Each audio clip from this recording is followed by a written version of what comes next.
What about the time that you caught that snake? Well, that That story you told us yesterday. that's a pretty tall story. Well, I think it's worth. I think it's worth repeating, though. Well, we used to hand sucker. Right. Go down under the ledge and feel for suckers or mullets. They were good eating in that beautiful, clear, cool water. And when I got this 4-foot water snake, I brought it up and threw it out. When it went around my brother's neck, he ran up over the bank and the snake got a hold of a limb and hung him. So I took my knife and cut him down. And I don't think we took the snake home for supper, but he was in 2 pieces.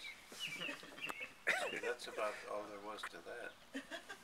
And as the old sergeant said, that's all there are to it.